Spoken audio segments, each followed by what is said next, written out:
Science Advisor, Zachary, Ambassador, Ambassadors in Training, I guess, Fellows of the Academy, President of the Academy, and especially my thanks to academician Dr. Ahmed Zaidi Leiden for the very generous introduction, and distinguished guests.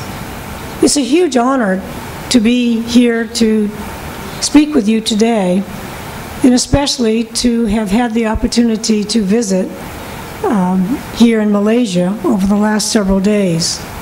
It's been an extraordinary experience to see this country, to see its enormous potential and its many, many achievements.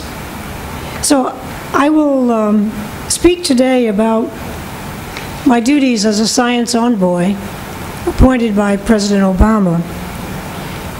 Essentially, the Science Envoy program, it's a key outcome, as has been mentioned, to President Obama's 2009 Cairo speech. It's a program that's been designed to enhance partnerships with Muslim majority and Muslim plurality countries through science and technology cooperation. We envoys are charged to identify the new opportunities for the kinds of sustained cooperation that we can identify and help launch. We essentially travel as private citizens, but we work together, and that includes the first cohort, which was Dr. Ilyas Sahuni, the former director of the National Institutes of Health, Dr. Ahmed Zawal, who was the 1999 winner of the Nobel Prize for Chemistry, and of course you've heard Dr. Bruce Alberts, who was is the past president of the National Academy of Sciences and now the editor-in-chief of Science magazine. The current science envoys, my partners for this cohort, include Dr. Gebisa Ejita, who was the recipient of the 2009 World Food Prize, and he is traveling throughout Africa in his detail. And Dr. Alice Gast, president of Lehigh University, who has been assigned to the countries of the former Soviet Union. So you can see that we are covering, as science envoys, a very large part of the world. For me, I consider this visit to be my most important.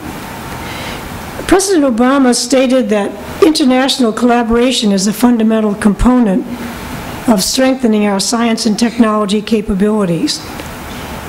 One of the things I'll do before I complete my lecture is show a few data of a science problem, namely the cholera epidemic in Haiti, to demonstrate how very fundamental science is involved in carrying out and solving a diplomatic problem, namely determining the origin of the massive epidemic in that ravaged country. But let me say that President Obama, in his address to the National Academy of Sciences in April 2009, which I was very honored to be able to attend as a member of the Governing Council of the National Academy, his words were that science, technology, and innovation proceed much more rapidly, more cost-effectively when the insights, the costs, the risks are shared. And so many of the challenges that science and technology will help us meet are global in character. And that indeed is the mission of the science envoys. The values of science support, good governance, transparency, open communication, these are all part of what we hope to work together in developing. There are essentially four major themes to science diplomacy engagement.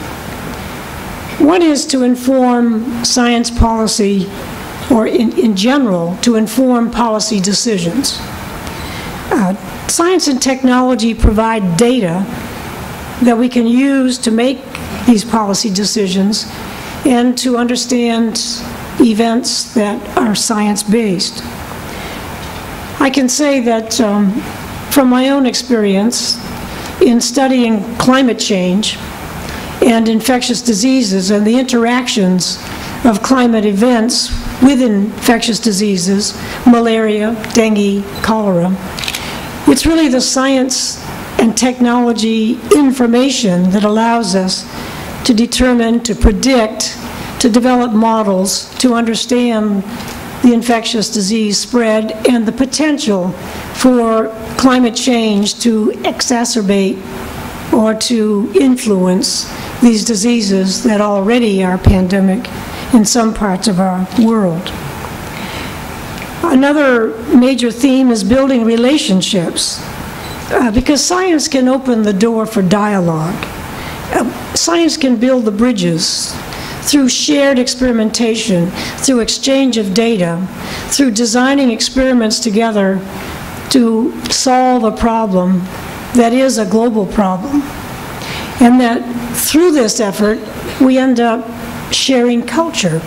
Culture of the US, culture of Malaysia, both very rich, and both can be merged into a common friendship that's global. For example, I've had many students from other countries. I've graduated about 56 PhDs, half from other countries, and some are from Malaysia. And I've had the distinct pleasure of spending the last few days visiting with my former student, one of whom is a professor at the University of Malaya, and another is now busy helping direct the biotech industry in Malaysia.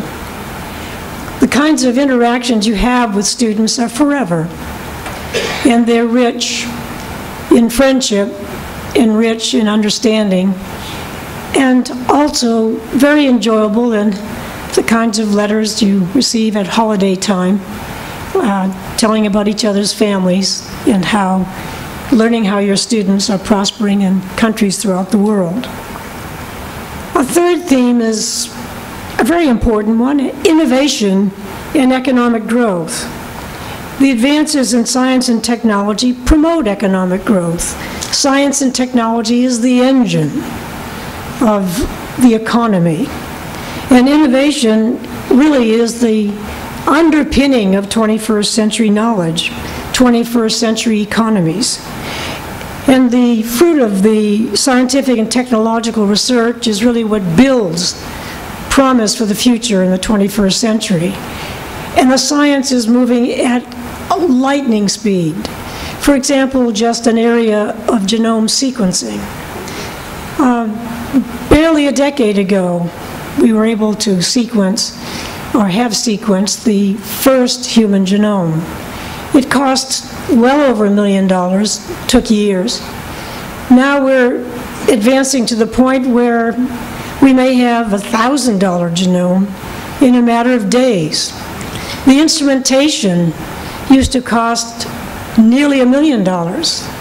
Now there are instruments you can purchase for $300,000, and Ion Torrent, a company building a new type of sequencer, expects to be tabletop and cost $40,000. This has happened in a very short time, and my prediction is that within 3 to 5 years, we will have a handheld device for physicians to be able to do genomic medicine. It's going to be happening very soon, and it is part of this strange new future that we have that's very exciting, but very challenging before us. Now, how you work innovation and economic growth into an economy is not easy. In addition to being Science Envoy, I've been asked by the Canadian Council of Academies, the Royal Academy of Medicine, the Royal Academy of Science of Canada, charged by the Prime Minister of Canada to look at indicators of successful investment in research and development. It's a distinguished international team members from Oxford University in England, from University in Germany, from the US, and certainly from Canada. And we've been meeting for this first half of the year and intend to deliver our report to the Prime Minister through the Canadian Council of Academies by December. The preliminary results, by having done a survey of various countries, Sweden, Japan, Ireland, Germany, France, Singapore, we are finding that the initial decisions are at the governmental level. The decisions which you as ambassadors going out to your duty stations will be participating in and advising and bringing back information to the Prime Minister of Malaysia. But the decisions initially are at the highest level, and they have to be. They're decisions as to where you will invest to be the leader, where you as a country have already the strengths that with an additional bit of investment will put you in the top 10. There is also a need at that level to determine what other countries are investing in. And again, this is where the ambassadors are very important. Because if another country is already determined to invest billions of their currency in a given area, such as, let's say, a certain aspect of nanotechnology, then it would be redundant, and it would be preferable for your decision, for your country, to be in an area where you can be a leader and have a maximum return on the investment. And then another aspect is determining gaps. If there's some aspect of modern science and technology that the country should have, but does not have the investment or the capacity, then that's the decision. So the initial decision-making essentially is a political one, we are finding from our survey. But in terms of making the investment at the doing level, so to speak, then the indicators of quality of investigator, quality of institution, productivity of individuals, these come into account, but they're not the primary ones. They are the secondary in terms of how you actually make the investment. So innovation and economic growth, as you can see from this very brief example, is key to the well-being, the economic strength, the social stability, and the national security of every country. Science, engineering, technology is really very fundamental in the future development of nations. And then finally, a fourth theme is solving global challenges, global problems.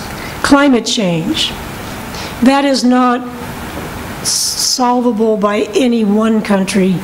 It can only be solved in terms of collaboration and participation by all countries.